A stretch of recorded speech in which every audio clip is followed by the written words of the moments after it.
Dhe së fundi po bëjmë një hap shumë të rëndësishëm që sinqerisht më ka dhënë një kënaqësi personale, do thoshja si pediatre, ndoshta në radhë të parë, por si qytetare, si gjyshe, e kemi firmosur marrëveshjen me Spitalin Bambin Gesù të Romës.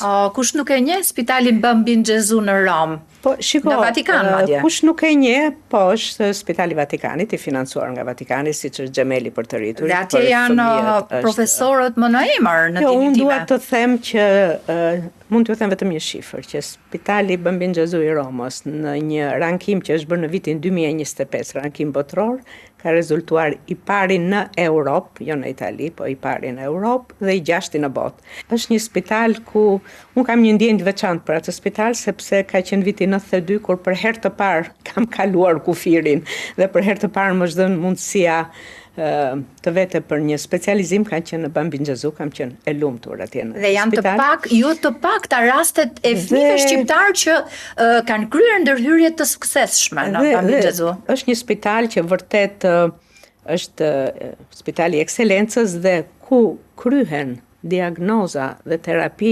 inovative, ato të fjalës së fundit të shkencës, është vërtet një nivel që të kesh mundësi të bashkëpunosh me këtë spital është... Jeni duke i parë në monitor, doktoresha? Jeni pikërisht ditën e nënshkrimit? Jemi ditën, po ishte sottosekretaria dello Stato, po. Po konsiston kjo, çfarë do të kemi nga Bambin Gesù në Spitalin Zoja Këshillit Mirë? Unë do përpiqem ta shpjegoj, sepse dikush me njerë mund më bëj pyetjen që do ofrohen Spitali Vatikanit, gjëra falas, jo, nuk do ofrohen gjëra falas, po çfarë do ofrohet?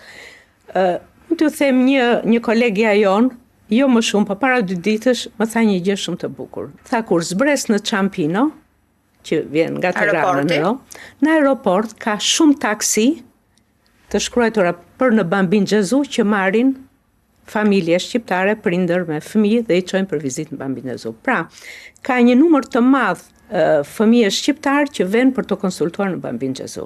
Dhe unë e kuptoj. Kam pasur dhe unë për mbesa në Fis që kanë vajtur. Do të vesh, do të paguash rrugën e 3-4 vetave dhe hotelin për 2 net edhe vizitën e të tjera. Dhe kostot që ka spitali. Po e ofrojmë, po e afrojmë dhe po ofrojmë në spitalin ton, ku do ngrihet ajo që ne pranuam të tërë ta quajmë qendra e zhvillimit të fëmijës, që do ngrihet në Spitalin Katolik Zoja Këshillit Mirë, dhe do jetë një qendër e Bambin Gesù dhe e këtij spitali në Tiranë. Që merret një herë në muaj do të vinë specialist nga Bambin Gesù në Tiranë për të bërë 2 ditë, 3 ditë vizita për të gjithë pacientët shqiptar që kanë nevojë për një vizitë të një standardi. Ne do të shfrytëzojmë marrjen e tyre ato 2-3 ditë për vizita, për të organizuar, realizuar dhe evente shkencore, seminare, konferenca, për të mundur të shfrytëzojmë për mjekët e ri dhe për pediatrët e ri, për pediatrët e bazës të spitalit këtë doj, vinë profesor nga Bambin Gesù, ja kanë gjithmonë diçka të re për të transmetuar dhe për të. Dhe ndoshta edhe trajtimet inovative që u thatë. Pikërisht, dhe përveç kësaj do krijohet një lloj lidhje, sepse do vinë pediatrë që kanë një pacient që po i ngacmon, po i vështirëson jetën sepse nuk po i vën dot diagnozën. Dhe këta pediatrë mund të vinë të lidhen me profesorët e Bambin Gesù, të krijojnë një lidhje edhe për këmbim eksperiencash. Për marrëdhënia jonë me spitalet e Italisë është në një rang më të lartë. Nuk është si dikur që ne vetëm kërkonim, lypnim ndihmë.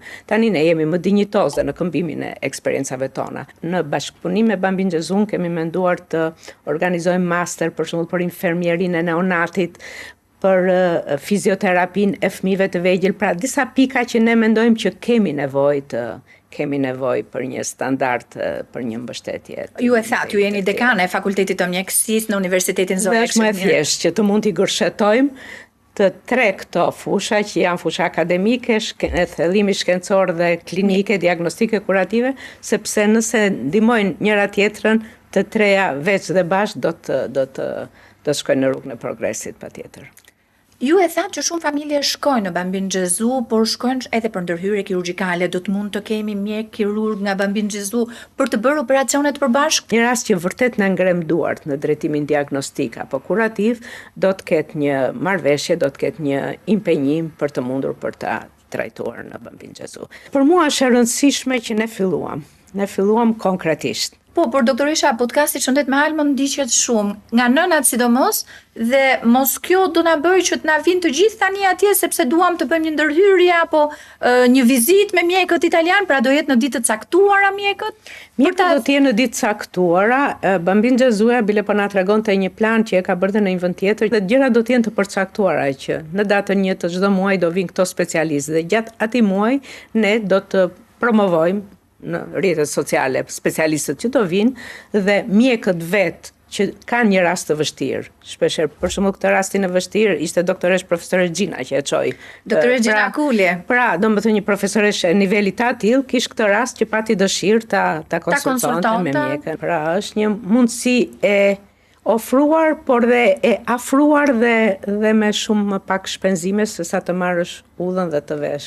Në Itali me një kosto që dihet tashmë. Por që unë shikoj dhe ato, shikoj që kjo marrëveshje përveç se kësaj gjëje konkrete do të hapi rrugët e një bashkëpunimi, e një këmbimi eksperiencas që është e shoh dhe si gjë tepër të rëndësishme për komunitetin e pediatrëve.